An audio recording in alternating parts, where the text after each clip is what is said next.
चलिए, rights of unpaid seller against the buyer. अभी हमारे तक जो सारे पॉइंट्स खत्म हो, राइट्स अगेंस्ट गुड्स चल रहे। सो क्या बात कर रहे हैं, हमारे पास 3 राइट्स थे, right of Lian, stoppage in transit और रीसेल। तीनों अधिकार आप समझ गए, तो किसी किसी कंडीशन में मिल रहे और कंडीशन के अंदर कंडीशन थी। करेक्ट। अब ये कैसे, अगर गुड्स बायर के पास पहुंच गए तो बात खत्म हो गई, आपके पास गुड्स के अधिकार में चले गए। अब क्या करते हो, आप बायर को एनफोर्स कर सकते। सेक्शन 85 लेकर 61। तो देखिए, when the rights of unpaid seller against the buyer personally, the unpaid seller can enforce certain rights against the goods as well as against the buyer personally. Correct. तो unpaid seller का enforce करता है rights against goods, जो हम already देख चुके हैं। अब rights of against buyer personally. The rights of unpaid seller against the buyer are otherwise known as seller remedies for breach of contract of sale. मतलब राइट्स ऑफ अनपेड सेलर क्या है, अगर कॉन्ट्रैक्ट टूटता है तो अधिकार मिलते हैं कि आपने नुकसान की भरपाई सामने से करवा सकते। The rights of seller against the buyer personally called rights of personal, because एक आदमी ने एक ही आदमी को एनफोर्स किया, इसको हम क्या बोलते हैं, rights of personal. Addition to the rights of against goods. चलिए देखते हैं, सूट फॉर प्राइस, आप केस कर सकते हो प्राइस के लिए। ये कौन है, शत्रुघ्न सिन्हा की बेटी है, क्या नाम है इसका, सोनाक्षी सिन्हा, और ये है कैटरीना कैफ। मैं फिल्म में नहीं देखता इसलिए मुझे ज्यादा पता नहीं है। डन। चलिए, सोल्ड गुड्स। तो देखिए, सोल्ड गुड्स है property of goods have been pass, आपने मालिक के अधिकार दे दिए बिल देके। रॉन्गफुली निग्लेक्ट और refuse to pay the goods, मैं पैसे नहीं दूंगी, गुड्स भी नहीं चाहिए, पैसे भी नहीं चाहिए। काय के पैसे, कौन से गुड्स, मैंने तो कोई ऑर्डर ही नहीं किया। ऐसा कौन बोल रहा है, Katrina Kaif. Sue for the price, किसके लिए कर सकते हैं, प्राइस के। When under the contract of sale the property of goods has been passed to the buyer, आपने कॉन्ट्रैक्ट ऑफ सेल में ऑलरेडी प्रॉपर्टी पास ऑन कर ली है, मालिक के अधिकार ट्रांसफर कर दिए by way of bill, but buyer wrongfully neglect and refuse to pay for the goods according to terms of contract। जिस तरीके से बोला गया कॉन्ट्रैक्ट में उस तरीके से आप पेमेंट नहीं कर रहे हो। Correct. The seller may sue him for price। तो पहले अब बात समझ लीजिएगा, आपने गुड्स डिलीवर किए हो या नहीं किए हो इससे कोई फर्क नहीं पड़ता। करेक्ट। आपने कॉन्ट्रैक्ट ऑफ सेल बनाया और बिल दे दिया, बिकॉज यहां पे सिर्फ इतना ही बोला है, अंडर कॉन्ट्रैक्ट ऑफ सेल आपने प्रॉपर्टी पास ऑन की, डिलीवरी की ये बात नहीं बोली। तो जब भी आप कॉन्ट्रैक्ट सेल बना रहे हो उस समय मैंने गुड्स डिलीवर ना किए हो, लेकिन बिल डिलीवर कर दिया, वाला प्रॉपर्टी पास ऑन हो गई। अब सामने अगर डिलीवरी नहीं लेता या प्राइस पे नहीं करता तो आप केस कर सकते कि उसे डिलीवरी भी लेनी पड़ेगी और प्राइस ही पे करनी पड़ेगी। Any doubts? The price is payable on certain day irrespective of delivery. Delivery दिए हो कि नहीं दिए हो, प्राइस तो पे करनी ही पड़ेगी, ऐसा कॉन्ट्रैक्ट होना चाहिए। When under a contract sale price is payable on a certain day, तो आपको 15 दिन में पैसा देना है, डिलीवरी दो या ना दो, आपको 15 दिन में पैसा देना है। तो बायर रॉन्गफुली निग्लेक्ट और refuse to pay the price, मान लो उसने डिलीवरी की बात तो छोड़ दो, वो प्राइस ही पे नहीं कर रहा है, the seller will sue him for price, और डिलीवरी दी नहीं है, फिर प्राइस के लिए केस कर रहा है। माल दिया नहीं, प्राइस में केस कर रहा है, क्यों? बिकॉज बिल दे दिया, इसने एक्सेप्ट भी कर लिया। So, although the property of goods has not passed, the goods have not been uploaded for the contract.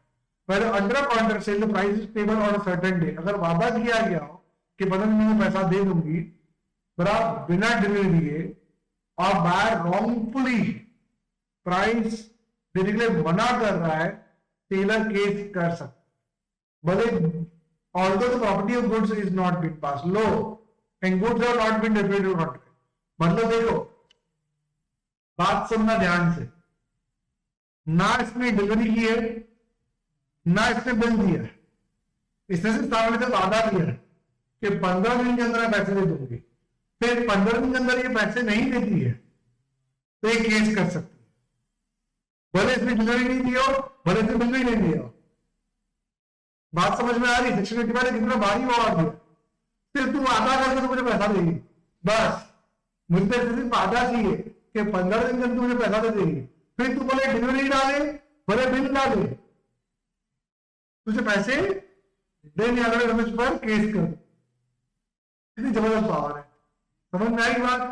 तो क्या लिखा है? Under contract of sale price of certain day को पे कर, भले डिलीवरी ना मिले, और बायर निग्लेक्ट कर रहा है प्राइस देने के लिए, बराबर सेलर केस कर सकता है, भले प्रॉपर्टी पास ऑन ना हुई हो, भले उसने गुड्स अलग भी ना किए हो सेलर के, वाह, ना डिलीवरी दी, न पार्ट किया, न बिल दिया, तेरी पैसे मांग दी, वाह सोनाक्षी सिन्हा, वाह। चलो नेक्स्ट आते हैं, sue for damages of non accepted, sold goods, property of goods has been pass, bill दे दिया, wrongfully neglect or refuse to accept, भाई मेरे को माल लीजिए, पैसा भी नहीं दूंगी, तो ये तो डैमेजेस क्लेम करी, मतलब प्राइस के लिए तो क्लेम कर ही सकती है सेक्शन 85 में, प्लस अगर गुड्स खराब हो गया, डैमेज हो गया, उसने डैमेज के लिए भी क्लेम कर पाएगी, क्यों? बिल दे दिया ना, देखो कॉन्ट्रैक्ट सेल बन गया, बिल भी दे दिया, मतलब सूट फॉर प्राइस तो कर ही सकती है, प्लस डैमेजेस भी क्लेम कर पाए, गुड्स खराब हो गया भाई, पैसा देखो, when the buyer wrongfully neglect or refuse to accept and pay for the goods, the seller may sue him for damages or not acceptance। भाई आपको तो मैंने माल दिया था, आपने लिया नहीं, अब माल खराब हो गया, नुकसान भरो, as per regard measure of damages section 73 of Indian contract applies। Damage वाला ऐसा हम बढ़ चुके ऑलरेडी सेक्शन 73, तो डैमेजेस बनेंगे उस तरीके से। Next, repudiate of contract before due date, देखो इस बार मैंने माल बेच दूंगी, she repudiate the contract before date of delivery, मतलब इसने कहा कि मुझे 15 तारीख को माल पहुंचा देना, 12 तारीख को बोलती है मुझे माल नहीं चाहिए, पैसा भी नहीं दूं, करेक्ट, मतलब डिलीवरी की डेट से थोड़े दिन पहले मना कर देती है, अब बोलती है मुझे डैमेजेस दो, buyer repudiate the contract for before date of delivery, the seller may treat the contract as rescinded and sue for damages for breach. This is known as the rule for anticipatory breach of contract. ये तो clear है ना लोगों को? Rule for anticipatory breach of contract, clear है ना? Suit for interest, सुनो, seller ने बायर को माल बेचा, दोनों बीच में अग्रीमेंट हुआ, agreement between the buyer and seller as to interest of price of goods from the date on which payment becomes due। मान लो मैं आपको 1 अप्रैल को माल दे रही हूं, आप मुझे 30 अप्रैल को पैसे दे दें, और अब 30 अप्रैल से एक भी दिन डिले हुआ तो ब्याज चढ़ेगा, फिर आप 31 मई को पेमेंट करते हो, 1 महीने का ब्याज दे, कितना अच्छी बात है। प्रॉपर्टी की पास ऑन कर ली, बिल भी दे दिया, नीड टू पे price with in a month, और उसने कब दिया? 2 महीने के बाद, तो 1 महीने का ब्याज देना पड़ेगा, बराबर ना? 30 अप्रैल से, सॉरी 1 मई से 31 मई तक का, correct, from the payment of due date to payment of payment.